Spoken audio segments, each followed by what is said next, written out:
Bonjour tout le monde, mon nom est Nancy Dupont pour Au-delà des mots. Pour le mois de décembre, j'avais envie vraiment de vous présenter un couple que j'aime beaucoup, que j'affectionne beaucoup.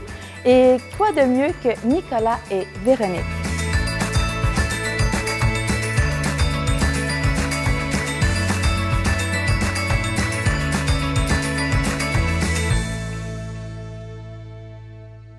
Bonjour Nicolas, bonjour Véronique. Vraiment, merci d'avoir accepté d'être ici aujourd'hui. Parce que pour moi, en fait, là, comme on voit un petit peu la décoration, c'est pour le temps des fêtes. Et je trouvais que pour le temps des fêtes, avoir un couple que j'aime, que j'admire. Donc, merci beaucoup d'être là. Et puis de pouvoir en même temps le partager, votre témoignage. On en a discuté un petit peu juste avant l'enregistrement. Et puis, vraiment, je sens que vous avez quelque chose à apporter et à donner aux gens. Mais dans le fond, je vais commencer avec une première question parce que moi, je vous connais, mais j'aimerais vraiment que les gens puissent apprendre à vous connaître. Et puis, on le sait pour ceux qui vous connaissent, mais également pour ceux qui ne les connaissent pas, des enfants d'église, déjà nés, dans le fond, comme on dit, dans la marmite. Comment a été votre enfance en tant que chrétien, en tant qu'enfant d'église? Bien, comme tu as dit, Nancy, on a grandi dans l'Église avec les parents qui étaient impliqués dans le ministère à l'Église, impliqués à travers, que ce soit au niveau du ministère musical ou prédication. Donc, on a toujours été là, dans le vif de l'Église, puis impliqués, Nicolas et moi aussi, là, chacun notre façon, là, que ce soit avec la jeunesse, les enfants. On a toujours trempé, là, effectivement, dans l'Église. Est-ce qu'à ce moment-là, pour toi, parce que là, tu dis que tu as toujours trempé dans l'Église, mais ça veut dire que, dans le fond, toi, quand tu es né, tes parents étaient déjà chrétiens? Oui, exactement. OK. Oui, donc, on a grandi avec les valeurs là, chrétiennes, que ce soit vraiment en Jésus, j'allais à l'Église à tous les dimanches. Est-ce que tu t'y plaisais? On parle surtout de ton enfant. Moi, personnellement, Oui, j'aimais aller à l'église, j'aimais mes amis, j'aimais tout ce que ça l'englobait, mais je n'aimais pas le sentiment que j'avais quand être enfant d'être différente. On va aller voir à ce moment-là Nicolas, parce que, bon, toi aussi, on parle enfant d'église. Est-ce que toi, tu es né dans Marmite, donc chrétien? Pareil. Pareil. Même affaire. Mes parents étaient déjà impliqués dans l'Église avant même qu'ils se connaissent eux. OK. Se sont mariés. Ils m'ont eu moi comme seul enfant, toujours dans l'Église. Donc, moi aussi, un peu comme Véro, j'ai été élevé dans l'Église dès ma naissance. J'ai toujours connu ce contexte-là. Est-ce qu'on se connaissait? Oui. En plus, on se connaissait. Ça, c'est un secret à révéler. Dans le fond, c'est juste de dire que oui, tu es né toi aussi, dans le fond, depuis que tu es tout petit, dans le fond, que tu es chrétien. Est-ce que toi, de la même façon que Véronique, tu t'y sentais bien dans l'Église ou toi aussi, tu te sentais différent? Bien franchement, j'avais jamais connu autre chose. Fait que c'était difficile de savoir qu'il pouvait y avoir autre chose. Petit, vous vous côtoyez. Oui. Donc, vous étiez à la petite école du dimanche ensemble. Oui. OK. Vous étiez déjà des amis ou vous regardiez de loin? Non, tu as déjà des amis parce que nos parents étaient amis. Ah, OK. Mais c'était pas mon meilleur ami, là. Mais non, on a des souvenirs d'enfance ensemble. Oui, c'est ça, on se côtoyait parce que nos parents se côtoyaient, mais Nicolas faisait ses affaires avec ses amis de l'église et moi, je le voyais, on se parlait, salut, comment ça va? Mais c'était pas mon ami personnel. Vous me dites que vous vous connaissez depuis que vous étiez jeune parce que vos parents étaient des amis. Oui. Donc, ce qui fait en sorte que vous voyez également à l'extérieur de l'église. On se voyait dans le temps des fêtes. Ah, dans le temps des fêtes aussi. Donc, vous développez vos cadeaux ensemble. Oui. Donc, ça date d'il y a longtemps que vous vous connaissiez. Oui. Mais on ne s'est jamais rencontrés, comme on se plaît à le dire. Là. OK. Parce que, dans le fond, il n'y a jamais eu de présentation. Véro est né 2 ans après ma naissance à moi, mais nos parents se côtoyaient, nos parents étaient déjà amis. Fait que finalement, on aime se dire quand les gens nous demandent comment vous êtes rencontrés, on ne s'est jamais rencontrés. Oui, c'est bon ça. Et puis là, ça m'amène dans le fond à une autre petite question parce que pour avoir lu votre témoignage, je sais qu'il est arrivé après ça un temps, bien, en fait, je pourrais dire préadolescente, où toi, Véronique, dans le fond, tu te cherchais. Donc, parce que tu te sentais quand même différente des autres du fait que tu étais chrétienne. Puis bon, les valeurs, il devait avoir, on peut dire, un clash un petit peu. Là. Puis toi, Nick, c'était le fait de dire que j'étais peinée parce qu'aujourd'hui, moi, je te regarde et j'aurais jamais pensé ça, de dire que tu étais larisée à ton école. C'est Ouais. ça. Donc, déjà, il y a quelques années, toi, tu avais vécu l'intimidation. Fait que toi, dans le fond, pourquoi tu mentionnes que tu te trouvais si différente? C'était surtout par rapport à la façon que les enfants avaient réagi avec moi, sachant que j'étais chrétienne. Dans le temps, à l'école, on avait les cours de catéchèse. C'est vrai, oui, c'est vrai. Catéchèse Oui. morale. Exactement. Ouais. Mais moi, à la catéchèse, je faisais pas le cours de catéchèse parce que mes parents ne voyaient pas l'utilité de faire mes communions et tout le truc comme ça. Donc, moi, je ne faisais pas les cours de catéchèse. Je sortais de la classe et j'allais faire mon cours de protestant. C'était OK. une option aussi qu'on pouvait avoir pour les enfants. Tu étais seule dans ta classe à faire le cours de protestant? Oui, il y en avait dans les autres classes, Ah, mais OK. dans ma classe, moi, j'étais la seule. Donc, quand le cours catéchèse commençait, la professeure me regardait, puis elle me disait, Véronique, c'est l'heure de la catéchèse. OK, j'essaie de tourner ça à la blague, faire rigoler un peu mes amis. Mais... Et toi, Nicolas? Parce que là, bon, on mentionnait que tu t'es senti un peu plus larisé à l'école, peut-être dans ces mêmes eaux d'âge-là. Moi, ça n'avait aucun lien avec ma OK. chrétienté, en fait. C'est que je parlais sous le bout de la langue beaucoup, je OK. josotais. Puis, je sais pas, j'étais tout petit. Voilà. Tu sais, ça prend toujours une victime, là. Il y a toujours quelqu'un ça prend quelqu'un à écœurer à l'école. On sait comment que les enfants sont. Ouais. Est-ce que ça pouvait... Tu mentionnes que ça n'avait pas un lien du fait que tu étais chrétien. Non, c'est bien. Là. Fait que grosso modo, belle enfance, Ouais. famille chrétienne. Dans le fond, on peut catégoriser ça de... on s'imagine que tout va aller bien, tout Ben va oui. aller pour le mieux, parce que bon... Mais c'est pas exactement ça qui s'est passé. Est-ce que c'est le fait que tu as été larisée à l'école puis que tu as vécu des blessures qui fait en sorte que tu as dit « c'est assez, Moi, j'ai je crois envie que oui. de... » Oui? Je pense vraiment que oui, parce que quand on était en 6e année, mes parents m'ont dit, bon, ben là, il faut que tu ailles au secondaire. Qu'est-ce qui t'intéresse? Où tu vas aller? Fait que mes parents avaient été assez gentils pour me donner le choix. Tu vas aller où à l'école? Parce que tes parents, eux autres, savaient qu'est-ce que tu vivais un peu à Oui, l'école? ben oui, OK. oui. Ils savaient là, qu'il y avait un certain groupe de jeunes. C'était pas l'école entière, là, c'est jamais comme ça. C'est toujours Non. un groupe de jeunes, Un 3-4 groupe qui qui dérange se tiennent assez. ensemble, Ouais. qui écartent tout le monde, puis ben, je faisais partie de leur cible. Mais moi, ça me touchait beaucoup, ça me dérangeait beaucoup de me faire humilier avec ça, parce que j'avais l'impression d'avoir aucun contrôle en plus comme enfant sur comment mon élocution, comment je parle. Fait que moi, j'ai dit à mes parents, moi, j'aimerais ça aller dans une école où je vais être sûr de ne pas voir personne de cette école-là, de mon école primaire. Puis j'aimais déjà la musique parce que ma mère, elle chante, mon père joue de la musique. Fait que la musique a toujours été partie prenante dans la maison. Puis il y a un collège privé à Longueuil qui offrait une concentration de musique. Fait que quand mes parents sont arrivés avec cette option-là, on trouvait que c'était l'idéal. C'était à Longueuil, fait que peu de chances que les gens de mon école primaire de Varennes se ramassent dans un collège privé à Longueuil. Puis au secondaire, je me suis développé une personnalité cool. Je voulais être quelqu'un de cool. Je voulais être quelqu'un que tout Tu as le monde laissé aime. en arrière le petit Nicolas, Ouais. puis tu as dit « je deviens Nick C'était Ouais, c'est ça. Je construit. deviens Nick, puis je veux être le gars que... pas nécessairement que tout le monde aime absolument, mais je sais pas, j'ai bâti une personnalité sans vraiment m'en rendre compte, sans vraiment que ça soit volontaire, mais je voulais tellement pas être la risée, puis tellement pas être une victime, si on veut. Je veux pas... ». Comment était ta vie à ce moment-là au niveau chrétien? Est-ce que tu y allais encore parce qu'il fallait y aller, Ben puis oui. parce que c'est... J'y allais encore vraiment parce que c'était dans mes habitudes. Comme, OK. comme je disais plus tôt, j'ai jamais connu autre chose. Fait que moi, le dimanche, c'est la journée où on va à l'église. Puis je m'y plaisais là-dedans parce qu'il y a du bon monde à l'église. Mais oui. Fait que j'avais mes amis, j'avais des adultes qui m'aimaient, qui prenaient soin de moi, j'avais mes amis de mon âge, tout allait bien. Puis tu sais, tu avais une balise, tu Ouais, avais exact. quand même un encadrement, donc c'est sécurisant aussi. Hein? Ouais. Fait Et toi, Véronique, au niveau de ta préadolescence, dans le fond. Oui. Parce que là, dans le fond, bon, Nick parlait qu'il y avait ces petites difficultés-là, mais maintenant, il est rendu Oui. au secondaire. Est-ce que toi, il y a eu des changements, il s'est passé quelque chose? Parce que, bon, tu mentionnais que tu voulais arrêter de te sentir différente. Oui, et il est que arrivé une situation dans nos vies que, avec mes parents, on a arrêté de fréquenter notre église. Puis moi, dans le fond, à cette opportunité-là, ce que j'ai fait, c'est que j'ai décidé j'ai eu un cercle d'amis très différent qui a changé. Donc, je me suis vraiment confondue là-dedans. J'ai pris les mêmes habitudes que ces jeunes-là en essayant d'oublier les valeurs qui m'avaient été enseignées quand j'étais jeune. Puis je me suis dit, je vais être comme tout le monde pour une fois moi, dans ma vie, puis j'ai décidé de faire mes propres choix. Donc, quelle a été l'étape qui fait en sorte que tu es devenue celle que tu voulais être ou celle que tu croyais que tu voulais être? Bon, tu as commencé à avoir de nouvelles fréquentations, Oui. vous alliez pas à l'église, Oui. un nouveau cercle d'amis. Donc, veux pas. La dégringolade, là.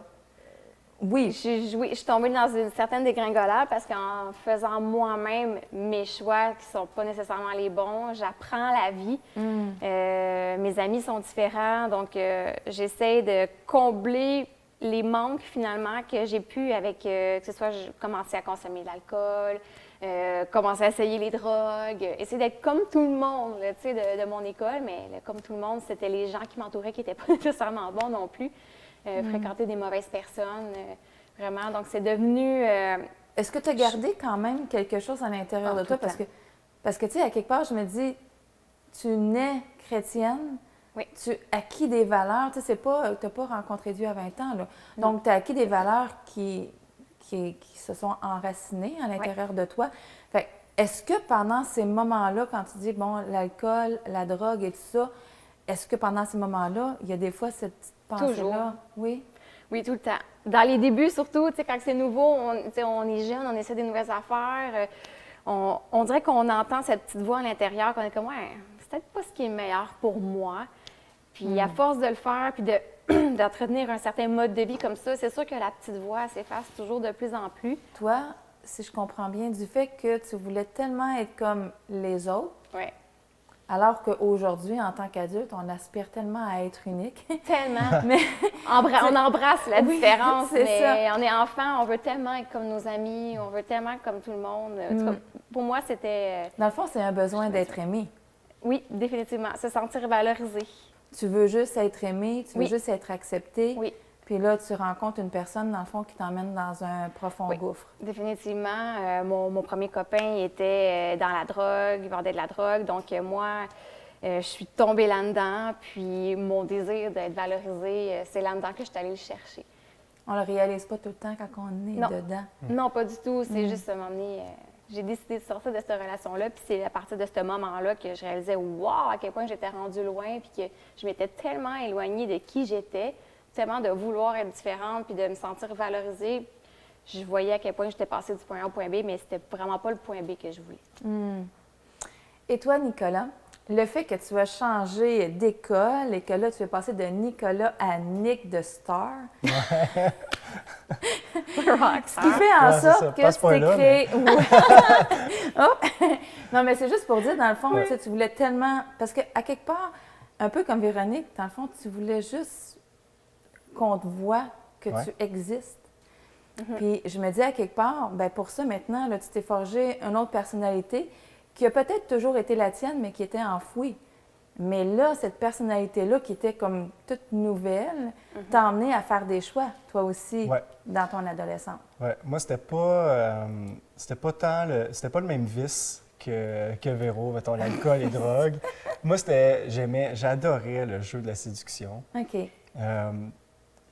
Fait que j'ai beaucoup joué là-dedans. Tu sais, j'aimais séduire, mais à tous les niveaux, tu sais, que ce soit une fille de mon âge que j'aime séduire, puis une fois que je sais que, ah bon, mais elle a mordu à l'hameçon, puis je pense que cette fille-là serait capable d'être en amour avec moi, je passais à une autre. Tu sais, c'est comme si j'avais atteint mon défi, puis OK. je passais à une autre. Autant que c'était quasiment au niveau de mes professeurs aussi. Tu sais, je voulais tellement être le chouchou de mes profs. Non, mais puis c'était un peu ça qui arrivait quand même, tu sais, au secondaire. Tu veux être le chouchou. Autant mes profs de musique des autres classes, on dirait que n'avaient tout le temps que des éloges à donner à mes parents. Tu sais, ah, votre gars, c'est un... Fait que tes parents ne devaient il pas est voir bon. ça Non, comme c'est ça. Fait que mes quelque parents, chose c'était de juste du mal, parce que positif. pour eux autres, c'est comme « wow ». C'était juste du positif. Il est donc bon, notre Il gars, y a tu un sais. parent qui Performant. entend des choses comme ça, là. Ouais, c'est ça. Mais de vivre de cette façon-là, ça vient lourd à un moment donné. Mais à quelque part, la séduction, l'alcool, la drogue, le besoin d'être aimé, je vous ramène un petit peu les deux. Parce que On s'est comblé. Ouais, c'est ça. j'imagine que tu te sentais un bon garçon. Là. Ben oui, moi... Donc, tu as regardé Véronique, tu te vas dire, ben là, elle elle prend la boisson, elle prend la drogue. C'est vraiment. Ah, puis elle était pas... trop jeune, de toute façon. Puis 2 ans plus Non, mais jeune. c'est pas juste le trop 2 ans. jeune. C'est pas juste le 2 ans. C'est le fait aussi que depuis qu'on est enfant. C'est sa vision de moi. Ah oui, OK. Depuis qu'on est enfant, Tu tu sais, voyais encore la famille Oui. de Véro, c'est OK. Cindy qui a mon âge, puis c'est sa petite sœur Véro. OK. Oui. Fait que ça a toujours, la c'est petite resté, sœur, j'ai gardé cette vision-là pendant longtemps. OK. S'il y a toujours une petite voix qui est à l'intérieur de vous, il a fallu que ça arrête. Ouais. Qu'est-ce qui est arrivé pour que ça arrête? Je pense que ça a commencé de mon bord, de façon chronologique, mettons. Là. Moi, j'ai fini par sortir avec une fille. C'est pendant 8 mois à peu près. C'était une relation extrêmement difficile parce que justement, cette relation-là toxique a détruit tous mes standards de performance d'une façon blessante. Je n'étais plus le Nicolas qu'on aime, qui est bon, que tout ce qu'il fait lui réussit, parce que c'est ça un peu là, que je vivais jusqu'à maintenant. Mais dans cette relation-là, peu importe ce qui se passait, j'étais tout le temps pas bon. À tous les niveaux, peu importe.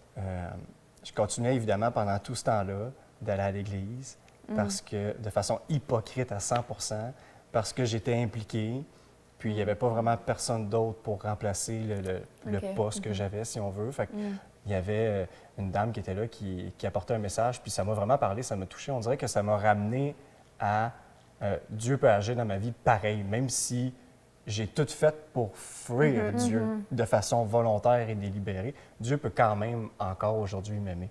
Et toi, Véronique, qu'est-ce qui est arrivé qui a fait, bon, là, faut que je fasse quelque chose? Ben, j'étais malheureuse.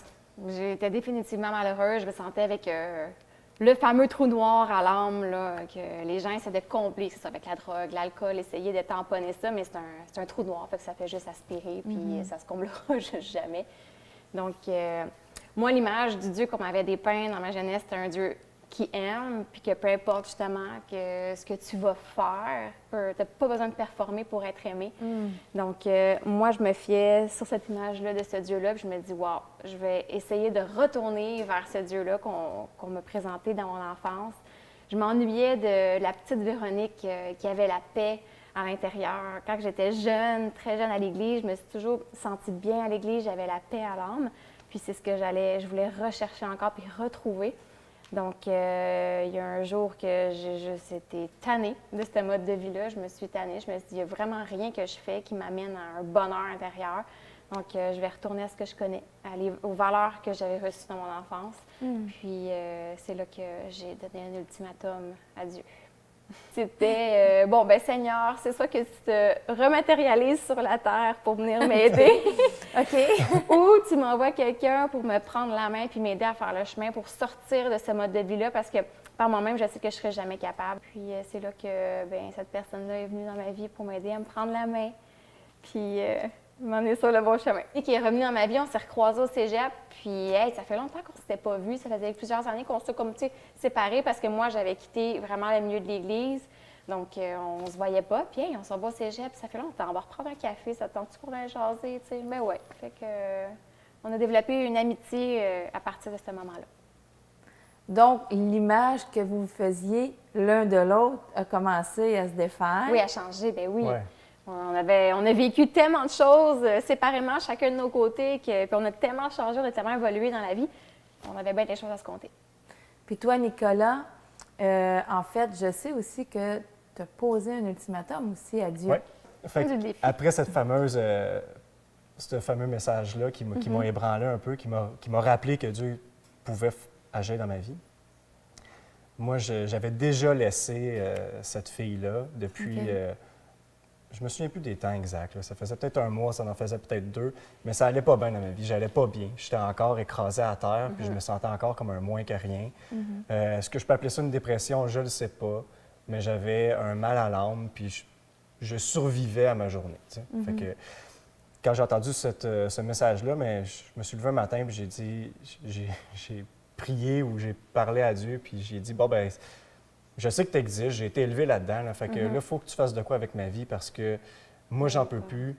Puis, je reviens à toi si je te vois vraiment agir. Fais ce que tu veux, là, mais si ma vie change, là, ben, je reviens à l'Église, mais comme avec un vrai cœur. Là, puis, je redonne ma vie à Dieu pour vrai, de façon sincère, pour la première fois dans ma vie, par choix, plutôt que par, Obligation. obligation ou inculqué. habitude. Ouais, C'est ça. Puis Dieu était fidèle. C'était à ce moment-là la plus belle journée de ma vie. J'avais une paix, une joie de vivre, même au travail, les gens à qui je parlais, quand on me croisait, les gens, des fois, faisaient un double take, puis revenaient me voir pour me dire...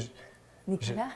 Non, mais des inconnus, là, ils revenaient me voir et me disaient, je sais pas ce que tu vis, mais tu rayonnes, c'est beau, tu as l'air de bonne humeur. Puis c'est pas des gens chrétiens, là, je travaillais chez Costco. Là. Fait que, tu sais, fait que pour me faire dire par un inconnu qui passe en avant de mon kiosque, qui revient me voir pour prendre la peine de prendre quelques secondes de son temps pour me dire, je sais pas ce que tu vis, mais c'est beau, tu rayonnes, tu sais, fait que, en passant, il y a où le papier de toilette? Tu sais, c'était quasiment ça. Fait que ma vie a changé du tout au tout, mon confort, ma paix, ma joie, tout ça est revenu. Puis à la fin de ma journée, quand je me suis couché, on dirait que c'est là que je m'en suis rendu compte. Puis j'ai pris un engagement à ce moment-là à chaque matin, mais ça c'est un peu extrême, mais je suis quelqu'un d'extrême aussi, là. J'avais mis mon cadran à 4 heures du matin, puis je me suis dit, avant que tout commence dans la journée, même que le soleil se lève, là, ben moi, je veux consacrer ma journée à Dieu. Fait que je mettais mon cadran, je me réveillais, je priais 30 secondes à 60 secondes maximum, tu sais, juste pour dire, je me réveille, puis... C'est fait. C'est un geste de foi, là, Dieu, cette journée-là, je te la remets, puis que ta volonté se fasse dans ma vie, puis that's it. Puis ça a vraiment changé ma vie, puis j'en parlais à mon meilleur chum, qui lui a décidé de faire la même affaire. Puis finalement, quand Véro et moi, on s'est croisés au cégep, puis qu'on a pris notre fameux café... C'était vraiment le bon timing. Hein? C'était un parcours, timing incroyable. Oui. Fait que quand on décide d'aller prendre notre fameux café, bien moi, je suis dans un high incroyable, là, parce que Oui, ma c'est vie bonne est passée journée, tout au tout. Là. Ça fait 1 mois ou 2, ou peut-être plus, que je vis une espèce de vie pas possible, que Dieu agit à chaque jour dans ma vie, que je me sens bien, que je suis épanoui, puis que tout va bien, tu sais. Fait que là, j'en parle à Véro, puis à quel point je suis excitée, puis... je ne suis pas gêné de lui parler de Dieu puis de lui parler de ma foi. On a grandi tous les deux dans l'Église. Puis, il dit, Véro, c'est vrai, là, j'ai vu c'est quelque vrai, chose ça avec marche, Dieu. je vis de quoi de débile. Puis, fait que j'y en parle, puis je vais te laisser compter le reste. Oui. Mais moi, je veux juste vas-y. savoir, par exemple, une petite question entre vous deux, parce que là, bon, on est parti d'ici quand vous étiez jeune, hein, comme on dit tantôt, puis là, on est en train de former quelque chose. Oui. Là, vous vous voyez, vous avez à peu près quel âge? 18, 19. Ouais, dans ce cas-là, moi, 2 ans de plus. Fait que peut-être un 20, 19, 20, dans ce coin-là. On est à peu près, 19. Ouais, fait que dans ces âges-là, Ouais. mais là, Véro a grandi, là. Quand tu l'as revu, là, c'est plus la petite Véro, la petite sœur de. Mais non. Ou c'était encore Véro, la petite sœur de. Je savais que c'était Véro, la petite sœur d'eux, mais elle était rendue belle en temps, là, tu sais. C'est bon, ça. Mais on dirait qu'avant ce café-là, Ouais. puis ça, même mes parents pourront en témoigner, là, puis ses parents aussi, mais surtout les miens, là, avant ce café-là, on dirait que j'avais jamais vu Véro. Non, on se voyait pas, mais non. Non, mais Quand dans le t'as sens... passé ta vie à voir quelqu'un, Ouais, c'est ça. tu le vois pas. Fait que je la connais, je la côtoie, je sais c'est qui, mais Mais je là, ne ça l'ai a jamais fait, vraiment vu. Mais à ce café-là, quand on est allé prendre notre café au Starbucks, T'as ben là, vu là, Véro. j'ai vu Véro. Puis je suis revenu chez nous le soir avec un petit pétillant dans les yeux, là, que là, ma mère, elle m'a écœuré là, parce qu'elle dit, là, t'as vu Véro, là, hein? Ce petit café-là Oui. a débouché par la suite. À une super amitié. Parfait. C'est vrai? C'est pas le punch que tu voulais. On attend toute la suite. Ouais, c'est ça. Mais oui, moi, j'étais dans le vallon. Puis j'ai Nicolas qui répond à l'ultimatum que j'ai posé à Dieu. Puis ce qui me partage à ce moment-là, ce café-là, vient vraiment me chercher. Puis je suis comme, wow, il y a de l'espoir.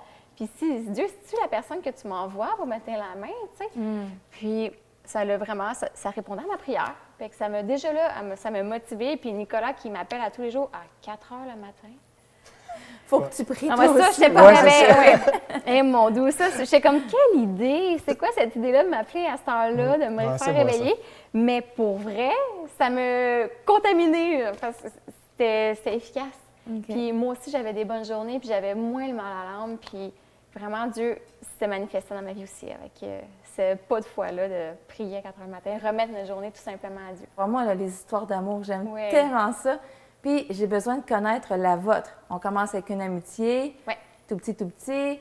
Mais là, vous êtes rendu avec une amitié, avec déjà des étoiles dans les yeux, Véronique, je suis Oui. persuadée, toi aussi. Parce que je crois que tu n'étais pas intéressée à Nicolas plus jeune à cause de son style de vie. Non, Mais tu exact. trouvais peut-être quand même Ben oui. De ton goût. Oui. Mais quand je l'ai Yes. vu. Oui, Ok. ben oui. Mais là, qu'est-ce qui a fait en sorte que l'amitié s'est développée en autre chose? Ben moi, c'était un coup de foudre. J'ai rien de T'entends rationnel ça, à là? dire. T'entends ça? J'ai rien de rationnel. C'était vraiment un coup de foudre. C'était comme soudain. Je t'ai vu soudainement, puis... En fond, Dieu vous a ouvert les yeux C'est à vraiment ce ça. C'est café-là. vraiment ça, là. parce que nous, c'était Mais une toi, un amitié. peu plus tard, par contre, c'était pas Ah, pas lui, là. il était ben trop vite en affaires. Ah, moi, c'était au café direct, tu sais, parce que j'étais déjà dans mon air, tout Ah, allait yeah. bien. Ah ouais, ok. Puis là, je parle à Véro, puis là, soudainement, je la vois, tu sais, j'ai comme mon témoignage, elle m'écoute, c'est un moment touchant. Mais encore, je voulais tellement pas retomber dans mes vieilles habitudes de séduction. Puis c'était ça, entre autres, pourquoi je priais à chaque jour, tu sais, pour Ouais. remettre ma journée à Dieu. Puis je voulais vraiment que lui m'amène où il veut, puis que ma vie soit dirigée selon sa volonté.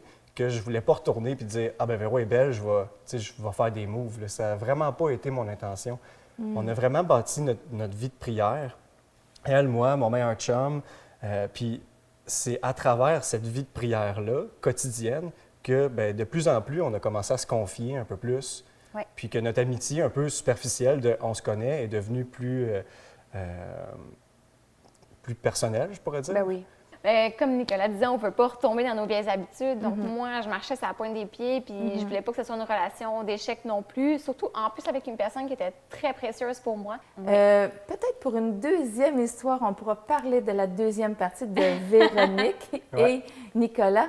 Mais assurément, aujourd'hui, j'aimerais quand même qu'on puisse dire que vous êtes ensemble, Ouais. vous êtes Oui. merveilleux, vous avez encore les yeux qui pétillent l'un Oui. pour l'autre. Puis je crois que ce qui fait une grosse différence, parce que vous l'avez dit, vous l'avez redit, c'est que vous avez laissé Dieu revenir dans vos vies, Ah, mais oui. cette façon-là, de façon sincère, et parce que vous lui avez ouvert la porte Oui. de vous-même. Puis aujourd'hui, vous êtes ensemble, vous êtes les heureux parents de 2 enfants. Ouais. Parlez-nous un petit peu de vos Ah. enfants. Ah, ben oui, ben On là. a Ethan, le petit gars de 2 ans et demi, Oui. puis Anna, qui a 5 mois, Oui. Ah, bientôt 5 mois. 5 mois cette semaine. Oui. Donc, Véronique, Nicolas, je vous avais demandé de me donner vos versets préférés. En fait, le verset, dans le fond, qui vous a sûrement aidé, puis peut-être qui vous aide encore aujourd'hui. Donc, Véronique, si tu veux lire dans Matthieu. Oui. Moi, en fait, c'est Matthieu 28, 20 qui dit Et voici, je suis avec vous tous les jours jusqu'à la fin du monde. Un verset qui est quand même très court, mais qui veut tout dire pour moi, qui donne la paix à l'âme, comme quoi qu'on n'est jamais seul, puis peu Puis, importe. ça fait combien de temps, dans le fond, que tu gardes ce verset-là sur ton cœur? Mon dos, ça fait plusieurs années, depuis Oui. que je suis adolescente, là, que je m'accroche à ça, depuis que j'ai décidé de revenir justement de plein cœur, de mon propre choix à Dieu. C'est un verset que je m'accroche beaucoup parce qu'il me dit que je suis juste pas seule. Wow! Ouais. Donc, toi, Nicolas, je sais que tu as un verset préféré aussi qui est dans Proverbes. Ouais. Donc, si tu veux nous lire ton verset préféré. Ben oui. Confie-toi en l'Éternel de tout ton cœur, ne t'appuie pas sur ta sagesse, reconnais-le dans toutes tes voies et il aplanira tes sentiers. Dans certaines versions aussi, ça dit de tout ton cœur, mets ta confiance en l'Éternel, ne t'appuie pas sur ta propre intelligence, reconnais-le dans toutes tes voies, il aplanira tes sentiers. Je préfère la version moi, qui dit ne t'appuie pas sur ton intelligence parce que ça me touche plus, mon intelligence, que ma sagesse. C'est plus concret pour moi le mot intelligence. Puis j'étais tellement un gars qui, comme depuis l'âge de 12 ans, qui a voulu bien paraître puis performer. Donc, évidemment, toutes mes décisions, c'est moi qui les prenais avec mes stratégies de comment je vais faire pour être bon dans tel domaine, pour être bon dans tel autre domaine. Que là, j'ai la Bible qui me dit appuie-toi pas sur ta propre intelligence. Fais confiance à Dieu, oublie tes stratégies à toi puis tes plans, puis il va aplanir tes sentiers. Puis je l'ai vécu parce que la journée que j'ai décidé de mettre Dieu au défi puis de dire ben je te la consacre ma journée, fais ce que tu veux avec, ma vie est partie. Là, on dirait qu'il a rattrapé le retard. Là. Fait que je le vis encore aujourd'hui. Je me suis accroché à ça vraiment là, vers la fin de mon adolescence, jeune adulte. Mais écoutez, merci beaucoup. Vous êtes vraiment 2 petits cadeaux pour moi dans le temps des fêtes.